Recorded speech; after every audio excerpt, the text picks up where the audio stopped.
Welcome to the Getting Real with Hilary show, where ordinary heroes tell extraordinary stories during unique and never been heard before conversations with your host, Hilary Arno Burns.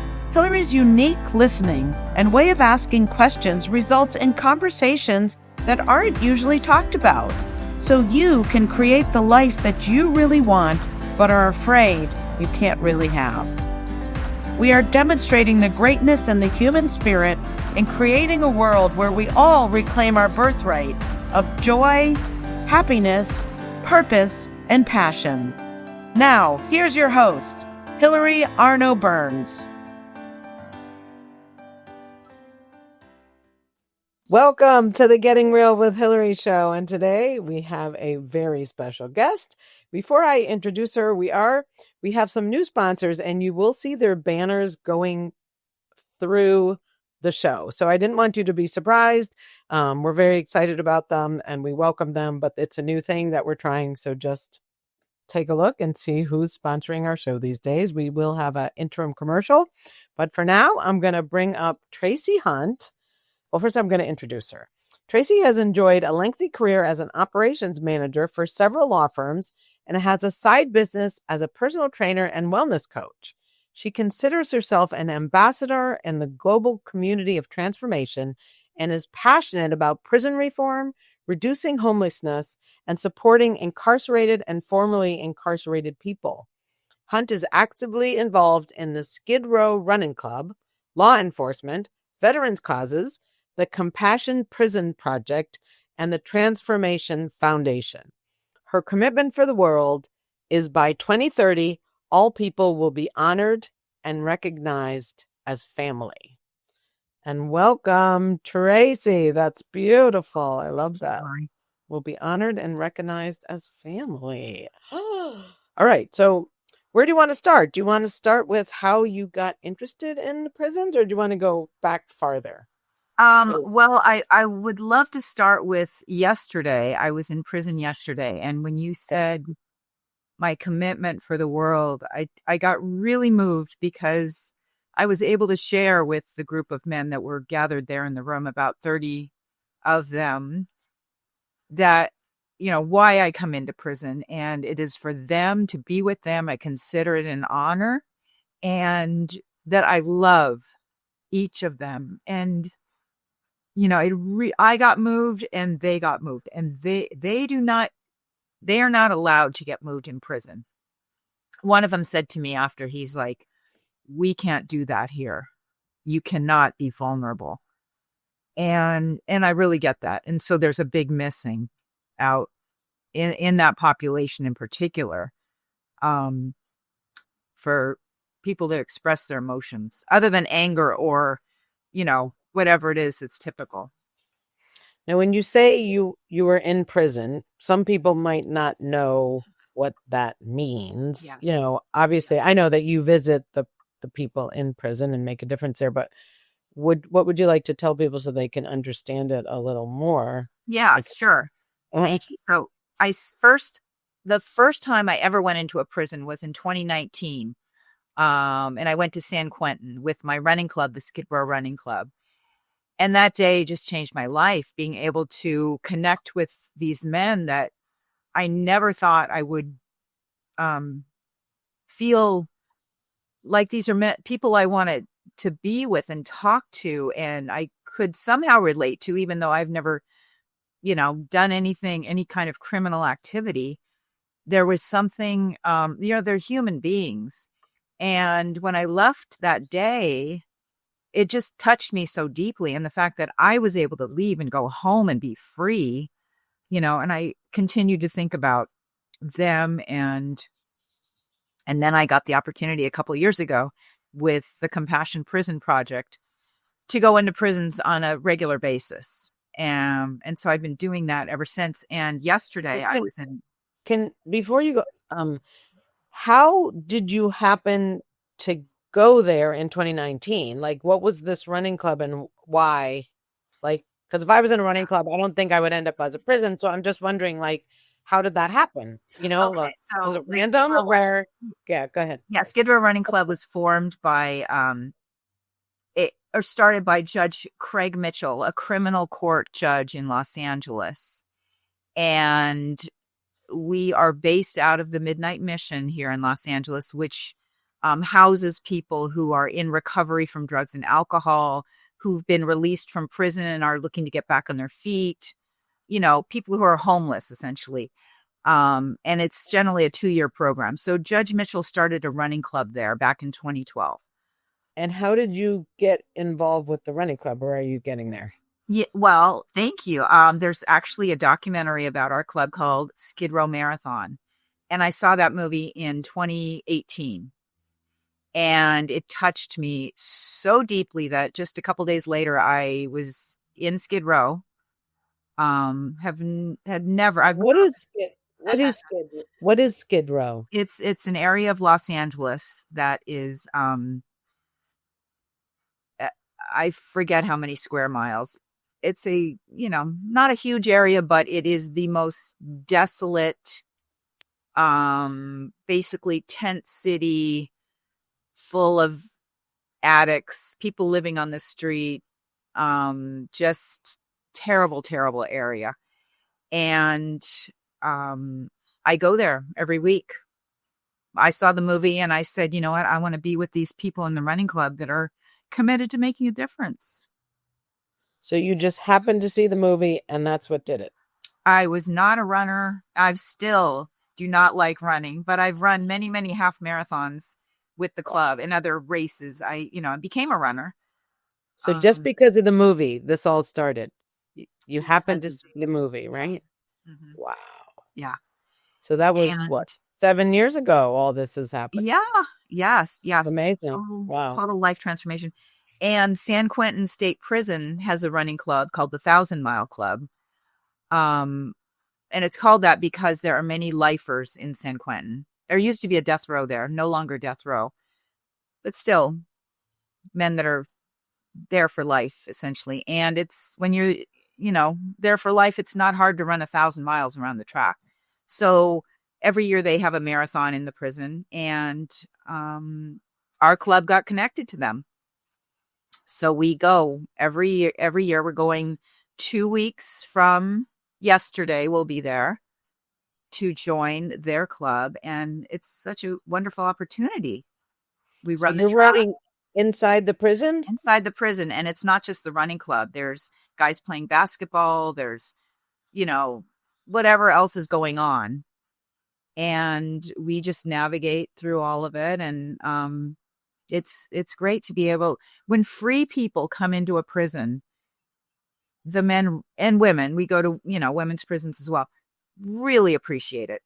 Somebody gives their time to come in and let them know that somebody's thinking about them. Wow. So did you have any people in your life that was involved with prison? Nothing. Never. This just came out of the blue and hit your heart, right? Wow. Well, I would say the impetus probably was growing up in the 60s in LA and seeing living through the Watts riots, seeing the disparity between the races really, there was something very deep for me, about that. And in prison, the overwhelming population is African American. I was reading. So Tracy recommended this book, "What Happened to You," by Oprah and Bruce Perry. I guess he's a doctor, Dr. Bruce Perry, and it talked about, no one. So I'll try to explain it and tell me if I get this wrong. So in your brain, in your cognitive brain where you're thinking, of course, no one's racist because that's not right and all that. But we have a something bias. What's it called? There's a bias. I can't remember the word now, but it's in the other part of the brain that we're not conscious of. And it said that more, white people aren't as often to be arrested or whatever than other. And that's just the way the bias works. It's not even conscious, right? Mm-hmm. Do you think that's why that there's so many more non-white in the prisons? That I would say that's certainly a big part of it. Also the economic disparity.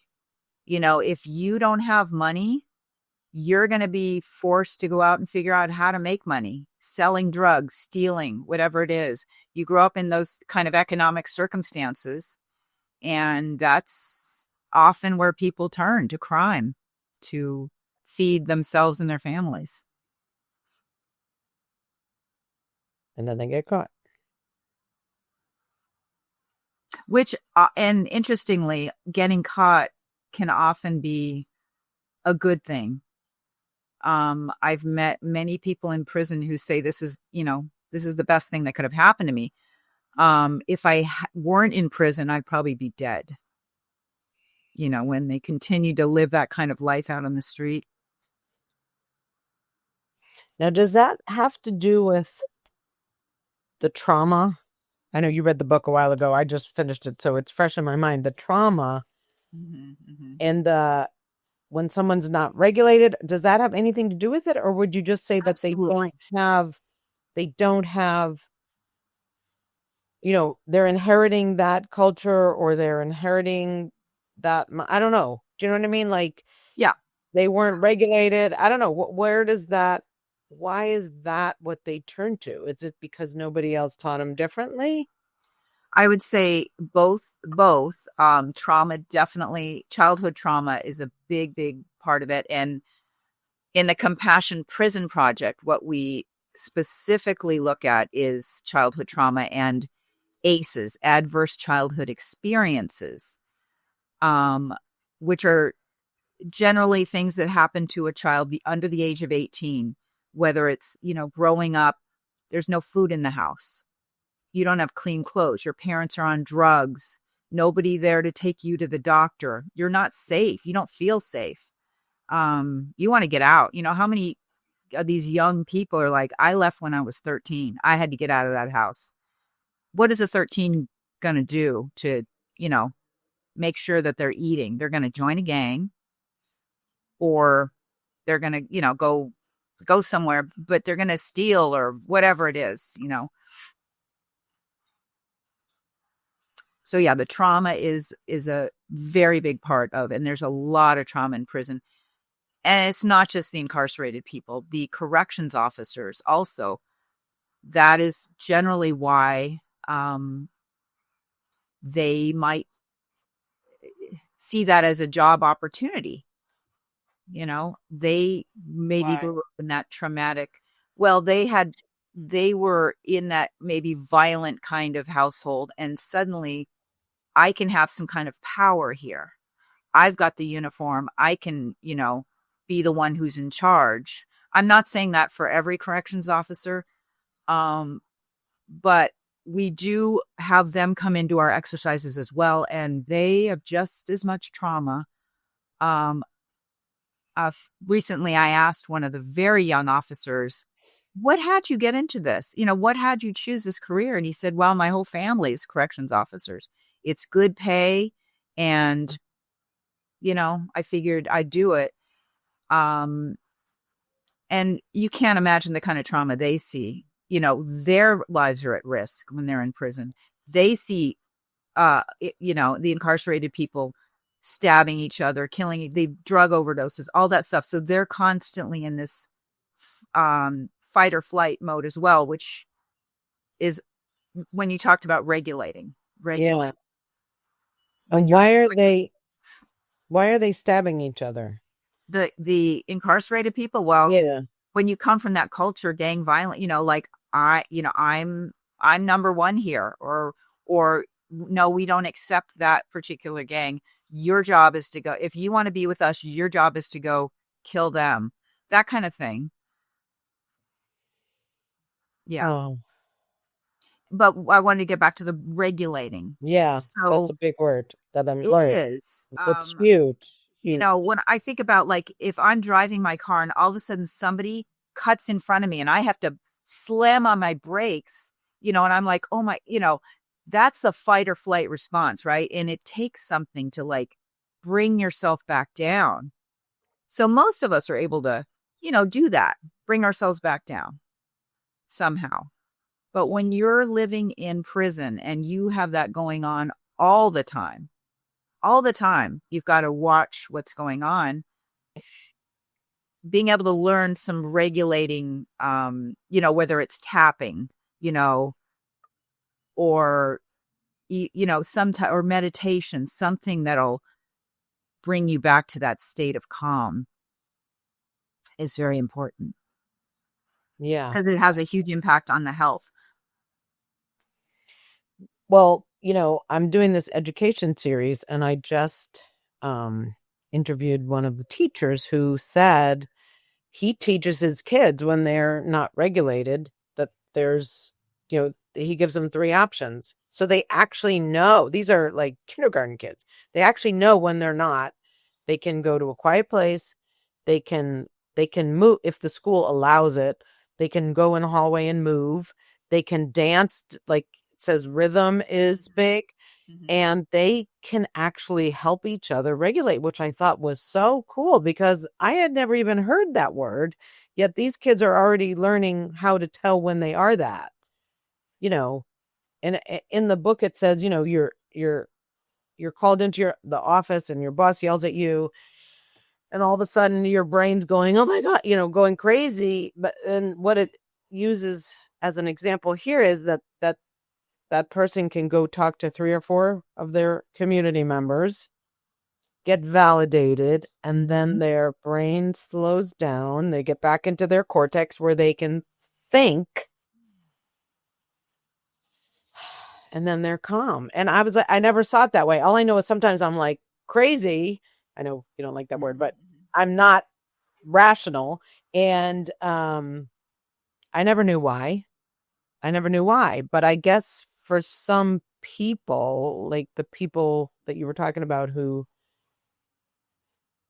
didn't have a safe growing up, they didn't have the people taking care of their, hunger, they weren't safe. Right. Have they ever learned to regulate?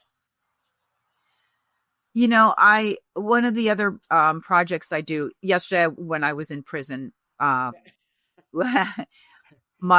Skid Row Running Club formed a running club in a local, kind of a local prison here. It's an hour plus drive from me, from LA. And it's called the Born to Run Club. And we are currently in our 3rd cohort. And it's become so popular. We have a waiting list of 100 guys wanting to get in this club. And I would say it's not just about the running. We run for an hour and then we're in the classroom for an hour. So it's about they built this community with each other now. And, the exercise is great, certainly, because that's, they're working on something. We're going to have a 10K in a couple of months, a race, and they're going to get medals, so that's. Are these prisoners, ex-prisoners, or just. They're currently incarcerated. Uh-huh. Oh, so they're in now. Okay. Oh, yes, okay. They're in now. And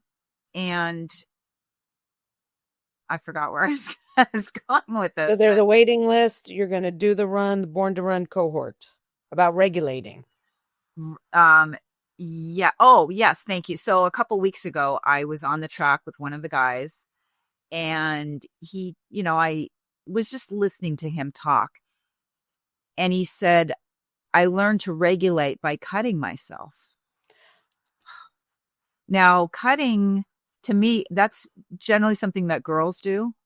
So I was a little surprised. And my response was, I'm so sorry that you had to go through that. And he was like, probably not used to that response, that I actually got that impact. And I saw him yesterday too. His name is Alan. And I looked over at him and there was an opportunity to share. And he actually raised his hand, and which was really great because it tells me that how important listening is. This happened a couple of weeks ago when he shared with me, but he got it. Like, he realized somebody cares about me and is interested in my life. I thought it was fascinating what the book said about that was that for people who've never been regulated and they cut themselves, it's like taking an opioid. Mm-hmm. It's like this wonderful feeling. Now, if you're regulated and you cut yourself, it hurts. But if you're dysregulated, for some reason, that gives you this euphoria. And for people, or that's why people who, I had a friend who was probably not very regulated and, abused growing up in foster care and all that stuff. And he became a drug addict. For him, it was like the first time he was like, wow, like it was great. They've never felt safe Mm-hmm. and so it's understandable why they get addicted even to the cutting. I never understood that because you think, why would someone do that? But it's the first time that they feel good. That, and Isn't it maybe amazing? they're not present to their feet. You have, when you're scared all the time, you're going to block your feeling. You're Yeah. going to maybe go out of your body or whatever it is. So Appreciate, yeah. yeah, thank you. And so that the feeling of, I'm just making this up since I'm, Yeah. but I can imagine just feeling that you're feeling something. Mm. Hmm. Right. I mean, they probably, if you can't run as a kid, you can't run because you need to stay home because you're surviving. Then so you can't, the fight or flight, but so you disassociate and you go inside where you can be safe in your own mind. Yes. So then how would you ever get present to what's happening? Do you know what I mean? Like you said, that might have been his first time being conscious of it or something, right? I don't know. Right. And when you talk about these children that are being taught, I know how difficult it is for me to pause, something happens and I'm like, to like go, oh, wait a minute. So learning that as a kid, that is so great. Isn't it? I'm Yeah. so excited about you'll see, well, you won't see today, but the sponsor, Kokori, it's social emotional learning. Mm-hmm. And it's all about bringing the kids, when they're dysregulated, bringing them back into their heart or bringing them up to the cortex, by introducing play.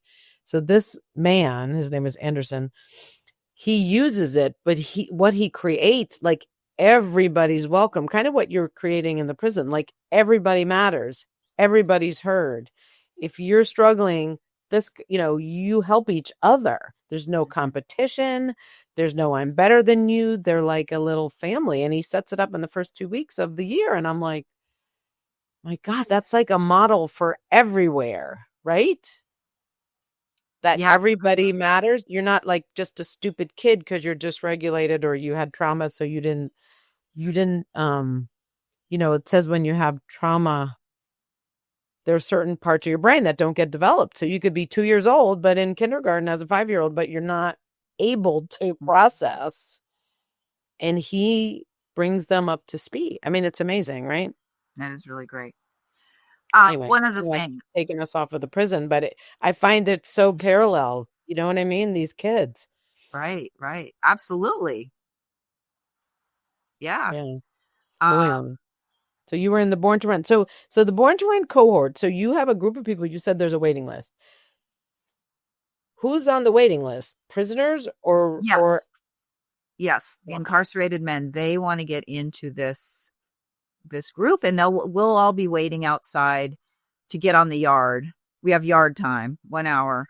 So we wait for the, first group to come off, and then it's our time to go on. So while we're standing there waiting, other guys will walk by going to class or whatever, and they'll, like, hey, how do I get in? How do I join you?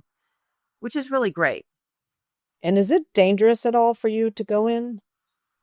Well, I do not feel, in fact, that's one of the things I shared with them yesterday. I feel so safe with them. First of all, it's a level 2 prison. These guys all have release dates. They have not committed, as far as I know, murder.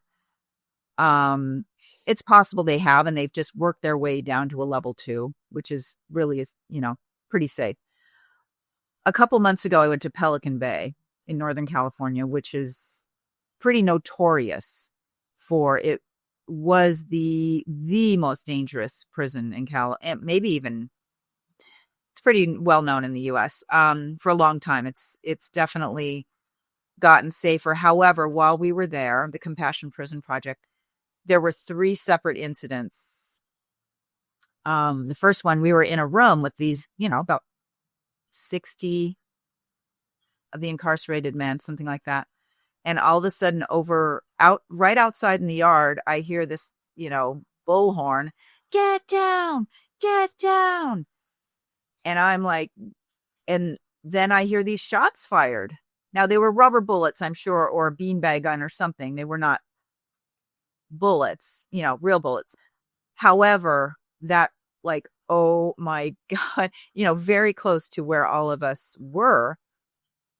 And the guys were like, I got that they were all making sure we, the volunteers, were safe. So that was like, wow. Like, what did they do? Well, they we stood up and went over to a separate area so that in case we had to get out, we could get out. They sat, but it was their being. They were like, I was sitting with them and they were like, no, you go over there. And when it was over, they were like, this happens all the time. But I was like, oh my God. And then it happened again, so, anyway, I felt safe with them. Yeah. Wow. Woo. And you do sign a waiver when you go in. Like, there's a no hostage policy, meaning if you get taken hostage, nobody's coming to your aid. That is, I mean, it would be very rare, but it is a risk.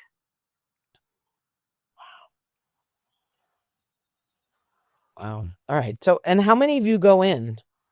How many of you?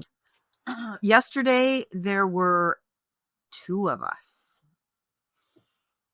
Yeah. 2? And how many of them? 30 men in the running club. Yeah. Mm-hmm. And what we did with this cohort, which is so amazing, we've empowered 3 of the guys to be the coaches. We were the coaches before. Now they're the coaches. So they run the show during the running part, the first hour. And it is so amazing to see them step up as leaders. It's really incredible. Wow. Oh my God. So, all right, there's so much here. I mean, what have you learned? What have you seen? Why do you love it? Well, certainly everyone deserves a second chance. I mean, I see my own biases. Another thing I do is expungement clinics. When people have record, they're out.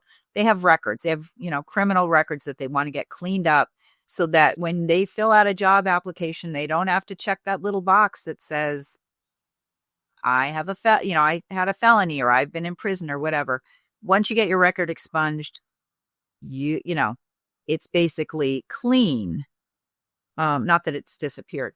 So recently, I saw the guy's, all his offenses first, and I totally made up who he was before I met him. Then I got on Zoom with him, and I was like, wow, this guy is not at all who, the reason he had committed these crimes, completely not what I had made up. And so, there's my bias. And why did he commit the crime? Well, he grew up in he got a DUI, grew up in a family that was, they're all drinkers. Nobody taught him. And it just went on from there. Trauma. So can you expunge that? Oh yeah, sure. How do you do that? I mean, why would they take that off the record? Well, I write declarations. The people that are volunteering, we write declarations like, this is, this was his life. This is how he grew up. This is what happened to him. Bringing it back to not what's wrong with you, but what happened to you that led to this. This is what happened to him, and this is who he is now. He's been sober for 9 months. And this is what he's doing with his life and taking care of his mother, or, whatever it is. Hold that thought. We're going to go to our commercial break, and then I want to ask you about that. Okay, I'll be right back after a word from our sponsors.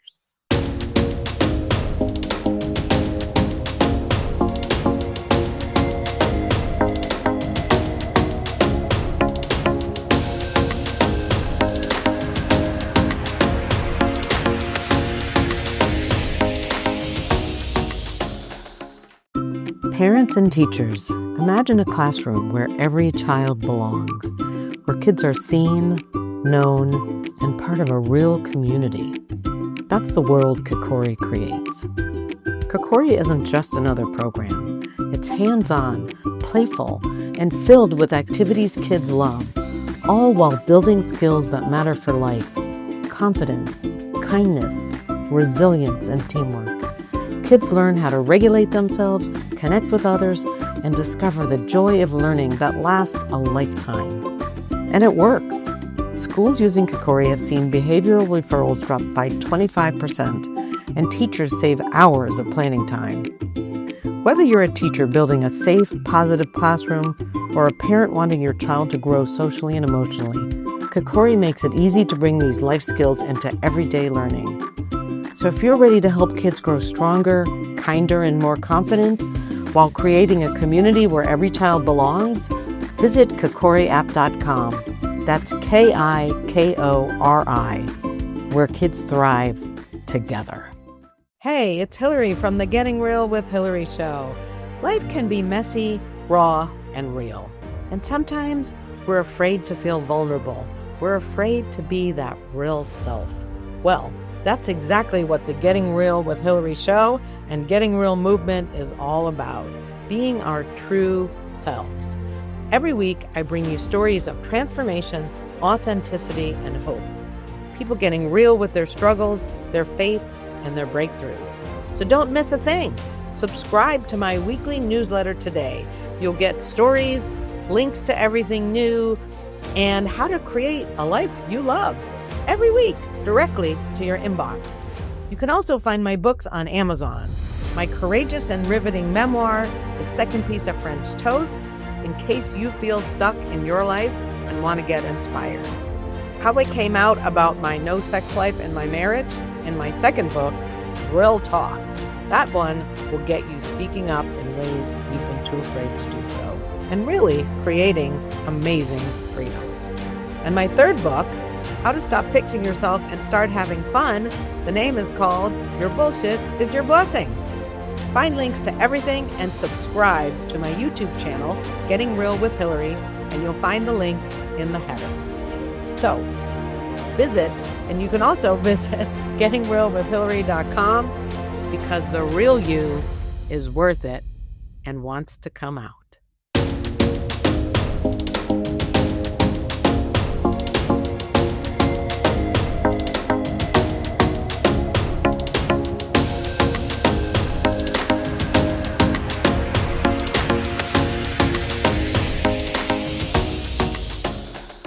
And thank you, as always, to our sponsor, kokoriapp.com, to Jerry Dale, who is a new sponsor. If you haven't seen his book, Music, Porn, and Jesus, it is a story of redemption, kind of similar to what we're talking about today. You can always get my books on Amazon. And again, if you see the little banners going by, that's our new sponsorship program. And we also have Ed Hajim, who also wrote a couple of amazing books, and his story from orphan to Wall Street mogul, unbelievable story. So we wrote, we just love these people, and we thank them for their support. And now I'm going to bring back Tracy. So when someone gets out, I know nothing about prisons, but I've heard that sometimes it's hard for them because they're used to that life. And sometimes they end up going back to prison because it's almost easier. They don't know what to do with themselves. Have you found that? Yeah. Absolutely. Well, I would say that people that are in a program like the Compassion Prison Project, which has an amazing program called Trauma Talks. It's a 16-week program that you learn about your childhood trauma, and being aware is so important. Like, oh, that's why this happened to me. And people that take classes that are empowering themselves and getting them ready to be released, they have a much better success rate. Certainly when there's a community, you have a family outside who is, going to make sure that you are taken care of, because if you are released, and generally you're going to be released to a, I don't want to use the word halfway house. I hate that. You're going to be somewhere where you're spending a year or two getting back into society. You got to figure out, how am I going to get a job? How am I going to make money? Where am I going to live? How am I going to pay rent? But do they help them? Yes. Yes. And then when you leave that place, then what? And yes, it is sometimes easier because of that familiarity. When you're in prison, you don't have to have a job. You don't have to worry about making money. All those things. Somebody's telling you, this is when you get up. This is when you go to bed. This is what you're eating today. There's another amazing movie called 26.2 to Life, which is about the 1,000-mile running club. Highly recommend it. Wow. And one of the guys gets out and is taken to a restaurant, and he's like, he's never been able to order a meal. So he's like, I don't know, what should I get? You are given food, you're going to eat this, that's it. So just having a choice when you get out is, a lot. Yeah. Now, are most of the guys, you hear about those really bad people. Are any of them not sorry? Like, would you say most of them are, when they learn about their trauma and they learn about why, and they want to come out and have a different life? Are there some who don't? Not that I've come in contact with. I would say most people who are working on themselves, willing to take on, not everyone's ready to do that, as we know, but those that are taking accountability, that's huge. And yeah, being, saying, yes, I did this, and how can I pay for what I did? Wow. I guess it's, being willing to take accountability and responsibility. I guess you would be ready to not be a victim who's going to blame someone else, or do you know what I mean? Because when you're go ahead. Oftentimes, like in the Skid Row Running Club, the people that are in recovery, most of them want to become drug and alcohol counselors. They've been there, so they know what it's like, and they have, they had somebody support them. So they want to then give back. And same with a lot of these guys who are getting out.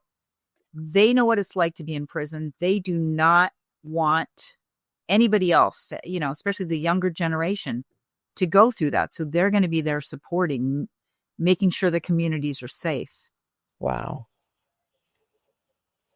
Now, would you say, given, if someone grows up with a lot of trauma, that they would have trouble trusting? Oh, absolutely. Someone who says they have their best interests, like you, maybe, or some of the other people, like, how do you get past that? Because I would think, even as myself, things happened when I was young. It's like, I don't trust, blah, blah, blah. But then I hope, and then maybe I'm manifesting the same pattern, so then they screw me over again. Do you know what I mean? Like, how do you break that so that someone can live with faith and trust, I guess? Well, if you're talking about like me and someone else, it takes consistency, showing up for the person, showing that you are your word. Like when you say, hey, yes, I will be there for you, that you are. Yeah. Continuity. Like,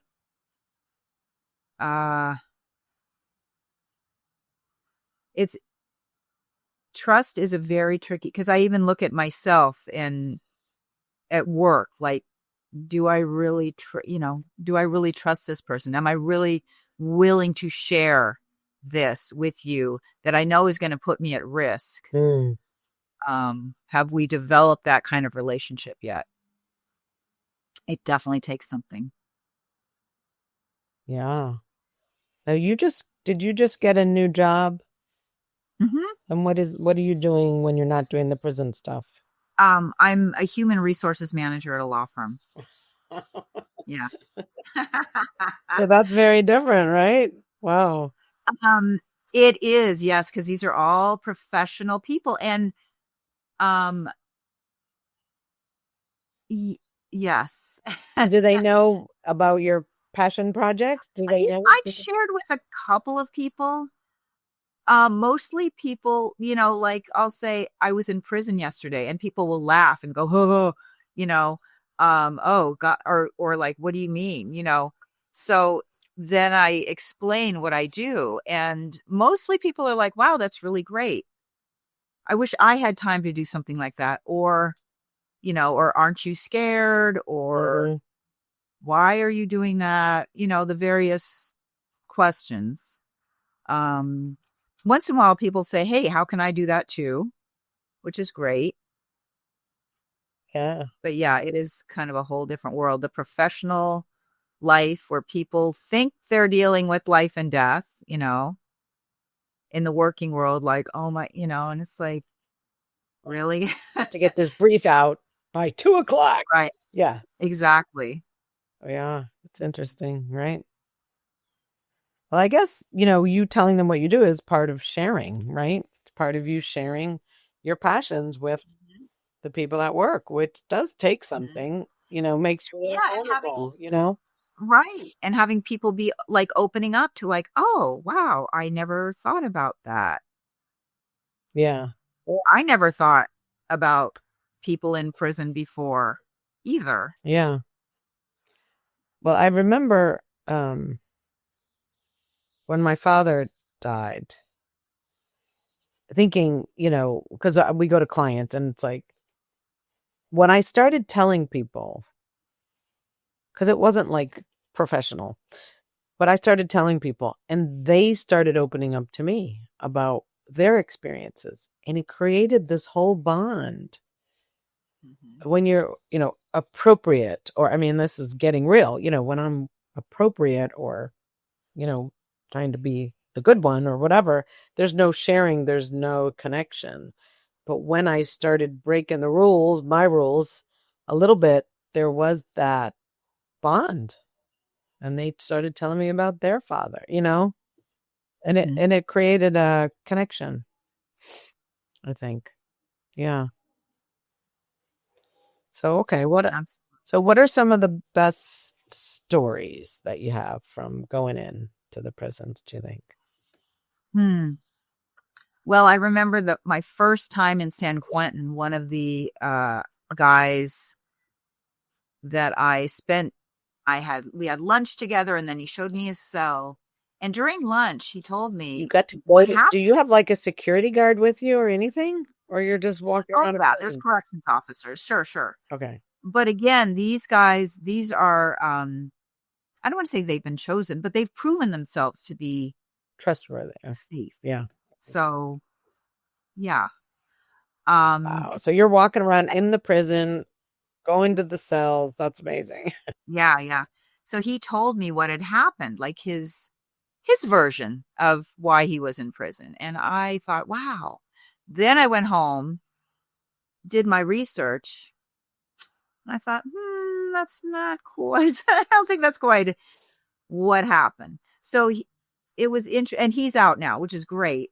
And it goes back to the accountability thing. When you can tell yourself the truth about your life, that's going to put you in a whole different space. So that's one thing I've learned. So what was different about the two stories? One was, it was somebody else's fault. And the truth, from what I read, was, no, it was your fault. You did that.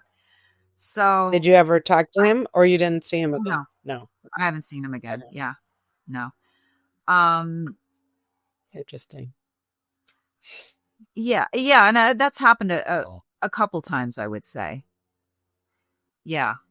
I find that people that can really get to the truth and really say, that's what the parole board wants to hear. They want to hear taking responsibility. I did that. You know, the guys that are in there a long time, they haven't gotten to that place yet where they can say that. Really? I would say that's, yeah. So you think they're afraid to admit it? Not afraid, but I don't think it's a fear. I think it's, you know, yeah, not being ready. Like, I know there's things that I don't want to say about myself. Like, you know, why have I gained so much weight? Well, look at, you ate the blah, blah, blah, blah. Well, that didn't really matter. You know, that couldn't be it. So it's like really taking responsibility, you know, being really straight about stuff. Yeah. And like, what's really impactful is being able to connect, like that deep connection, which blows my mind. You know, I get moved very easily. Like yesterday, I was crying when I was telling the guys, you know, and so then they, you know, they're like, because they're not used to that. So being able to do that one-on-one, one of the things we do with the Compassion Prison Project, all kinds of exercises. And one is this one-on-one. You're sitting right there, knee to knee with somebody. And it is so incredibly powerful. And this many times, like, I'll be crying and this big man will just start crying. And one of them said to me, I haven't cried in 13 years. The last time was the day I was sentenced to prison, which is like, because, you know, holding all of that in, not being able to release. Yeah. So what were you saying to him? It's a meditation that we do that is really, well, I'm not saying anything, but it's in the background. It's like a spoken meditation. Okay. And we're just listening, and one person has their eyes closed and the other person is looking at their partner. So for another thing, you don't close your eyes in prison. When you are in prison, you're not going to close your eyes because there's constant danger, right? So for them to be even able to close their eyes in front of somebody else. And even for me, when I'm sitting there in a chair and knowing for 2 minutes that somebody is, you know, looking at me with my eyes, you know, that's very vulnerable, right? Wow.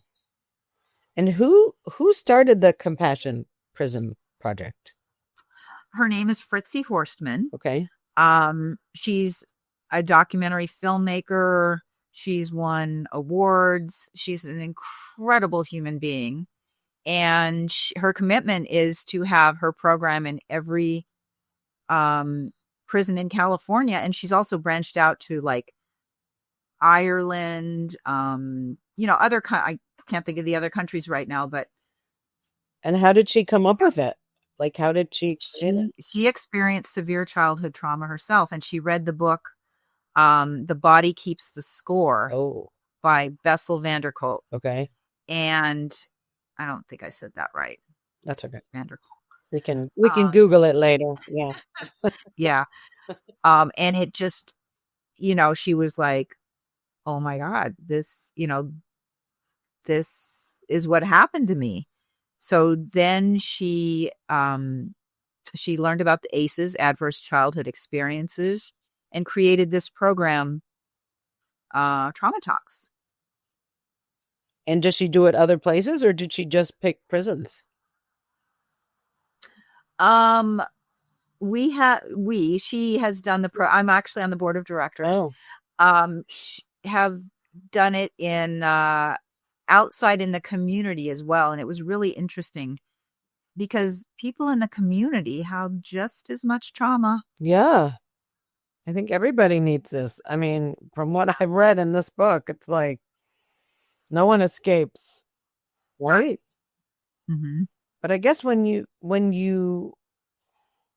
have that, we would call it safety, or you're regulated. You learn to be regulated, and then you have a small trauma. Maybe you lose an election or you lose a game.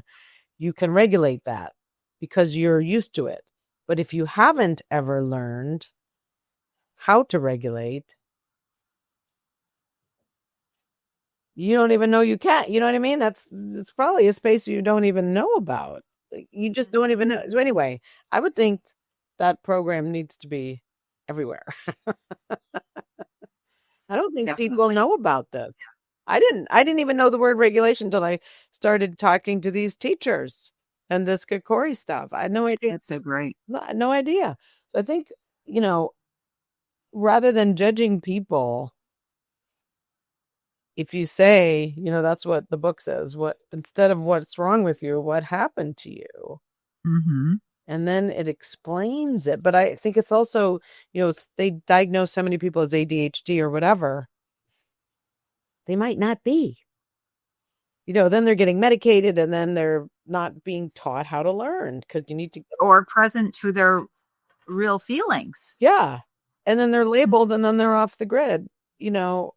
They're given up on. And I think that's probably so everywhere, right? Mm-hmm. Wouldn't there be less people in prisons if people learn that? Absolutely. Absolutely. If we really took on childhood, like childhood is a place for learning, development, support. Yeah. And when something and kids being able to feel free to say, hey, this happened to me, instead of hiding it. Mm-hmm. That's what happens a lot. Like not being believed. Right. Or not having. Don't be angry, or don't be upset, or don't be whatever you are, but I am. Right. Now what's wrong with me? And then they don't, it's not a safe space. Just a little thing. I don't think most of us were taught to be able to be our emotions. Do you? Nope. I mean, I wasn't. No. I thought I was fine. That's what I was supposed to be. Fine. Right. To this day, my mom, who's 99, she'll say, I mean, I grew up hearing her say, don't make me cry. Right. So because I am and I thank God, I allow myself to be emotional instead of, I used to suppress. Mm-hmm. Yeah. It's not, a strong woman does not cry during a whatever. No, that is a strong woman, strong person, being able to get moved and move other people. Yeah. Yeah. I'm a crier too. All right. Well, we have 2 minutes to wrap up. So what message would you like to leave people with? And, I know you have a vision for the world. Yes. Thank you. Look out for each other. Yeah. If you see somebody that needs help, ask them, how can I support you? Do you need support? How can I support you? We all have a little extra time to do that. And if you're all these whatever activities, commitments or the groups that you're doing, if that took off, how would the world be in 5 years? How would you love to see it? Gosh, people would be loving one another, connecting in community. I don't want to say there wouldn't be. I don't want to use the negative, but abundance and health, joy, safety. People would feel safe. It's beautiful. Anything else in closing, Tracy, that you want to leave people with? Thank you, Hilary. Thank you. This is such a valuable platform for people to listen and learn. Yeah. Thank you. And thank you for the work you're doing. I know you don't have to, but you're doing it. I know it speaks to you and it's your passion. So thank you for acting on it, not just talking about it, not just thinking about it, but really doing it. Thank you. Thank you. Bye, everyone. Thank you for watching this episode. I started getting real with Hilary when I discovered that I was a people-pleasing, pleasant phony and wanted to be more of my real self. We can grow together if you will like the show, subscribe to my channel, and share this episode with your friends and family so that we can have a world that's more real.